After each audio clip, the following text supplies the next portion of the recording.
There's a race of people that most around the world have probably never heard of, yet are without a doubt the single most genetically and linguistically disparate human population that has ever existed, even more so than the Animanese, who have been isolated from all other human populations on their island chain for tens of thousands of years, or the Yaghan of Tierra del Fuego, who are the most geographically isolated people on Earth, being the closest people group to Antarctica. While looking at the differences between European, African, Oceanian, Amerindian, and Asian populations, we often forget that there could technically be considered a sixth regionalized ancestral continuum. As being the birthplace of modern humans, Africa has the largest genetic diversity of any continent, with there being a very distinct genetic strain, or race, found here that is quite different from the typical black African, and they're actually still around to this day. I've actually discussed this many times in the past, how there are many very physically distinct African populations,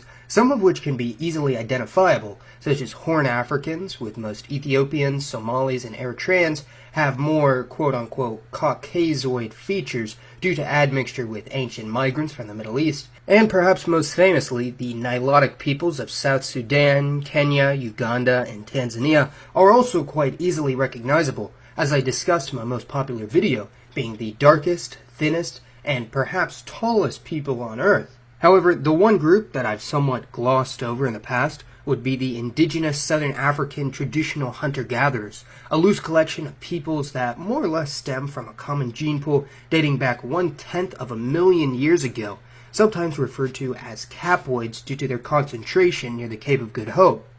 These people are believed to have been descended from one of the first branches to split from modern Homo sapiens, roughly 80 to 120,000 years ago. And for context, Neanderthals and Denisovans, although considered separate species from Homo sapiens, split around 400,000 to 800,000 years ago, and Africans and Eurasians, as in all non-African populations, only split from each other roughly 50 to 70,000 years ago. Oh, and in case you're wondering why the time estimates have such huge discrepancies, it's because various sources give entirely different answers, so it's really more of a rough guess for now.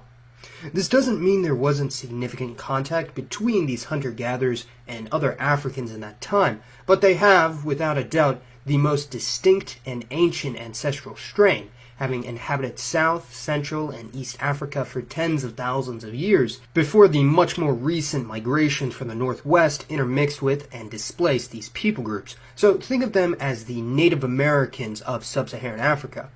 This is further complicated by the discovery of admixture in these hunter-gatherers that is thought to be from an entirely separate lineage from Homo sapiens altogether, with this admixture coming from a very ancient, extinct, archaic hominid found in Central Africa, with this species believed to have split from Homo heidelbergensis, the ancestors of humans, Neanderthals, and Denisovans, 700,000 to possibly even a million years ago, making it the most genetically disparate hominin population to ever intermix with modern Homo sapiens.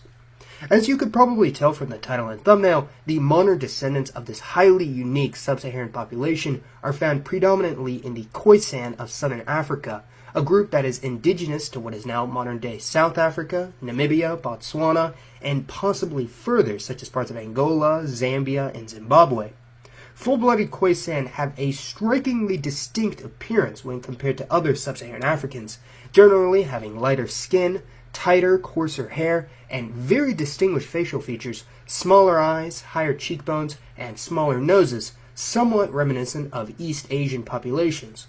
The other traditional hunter-gatherer population of sub-Saharan Africa would be the Pygmies, a group further north in Central Africa, and is closer to other African populations than the Khoisan are, but are still very genetically distinct, as we'll get to later. The Khoisan and the Pygmies were gradually pushed back by waves of migration from West Africa, some of which would give rise to the Nilotic and Afroasiatic populations in the east, but by far the biggest impact on these groups was the expansion of the Niger-Congo-speaking Bantu populations, originally from West Africa, in a nearly 2,000-year-long conflict known as the Bantu Expansion, wherein various tribes and clans from what is now Cameroon expanded into Pygmy, Khoisan, and Nilo-Saharan territory, intermixing with, killing, or displacing these people. As a result, the Pygmies were relegated to small pockets within the interior of the Congo, although cultural contact with the Bantus had resulted in them losing their original language, although parts of their vocabulary and grammar clearly indicate their pre-Bantu origins.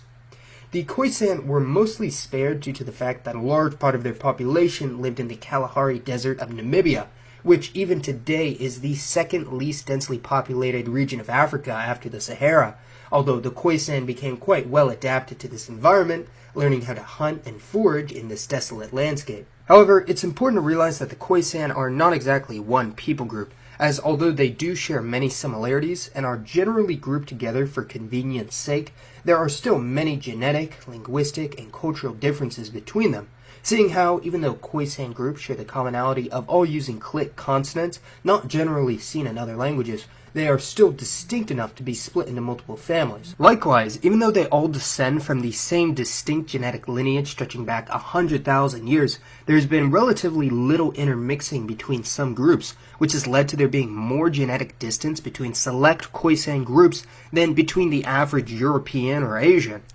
Interestingly, it's also been found that within the last couple thousand years, there was a small migrant group from somewhere around the Horn of Africa that introduced minor levels of Horn African admixture into select Khoi populations, as evidenced by the presence of haplogroup E3b in some Khoi, mostly found in many Afroasiatic speaking peoples, although overall, most Khoisan, along with the Pygmies, belong to haplogroup A or B, as opposed to E1 or E3A, which is found in most Niger-Congo-speaking populations of West, Central, East, and Southern Africa. Because of their isolation, mostly living in the deserts and plains of Southern Africa, the Khoisan were not discovered by Europeans for quite some time, although it is true that both Western Europeans and the Bantus started to arrive in the Cape of Good Hope area around the same time, mid-1600s, and the European settlers, namely the Dutch, immediately recognized them as distinct from the neighboring Bantu peoples.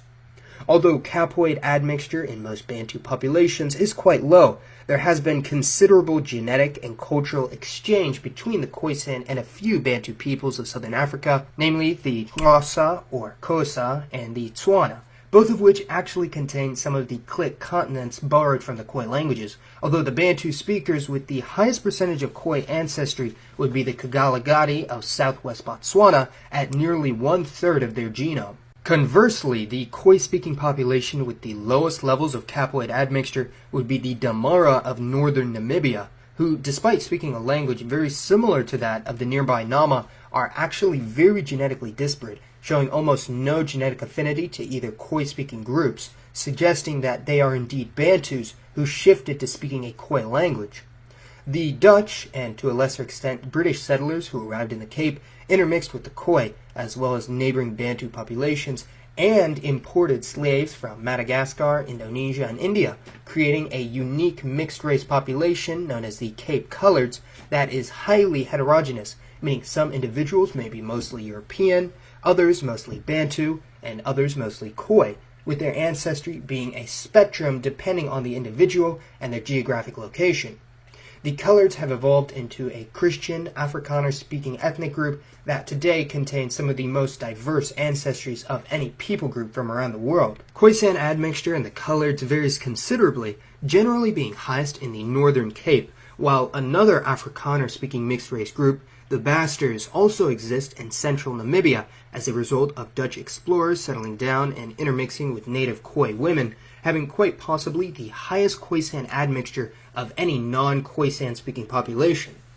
Capoid admixture can be found in many groups across Africa, even those such as the Afrikaners, descendants of the original white settlers of South Africa, and although found in trace amounts in virtually all African populations south of the equator, this Capoid admixture is completely absent from West African populations, showing the expansion from the northwest to the south and not the other way around.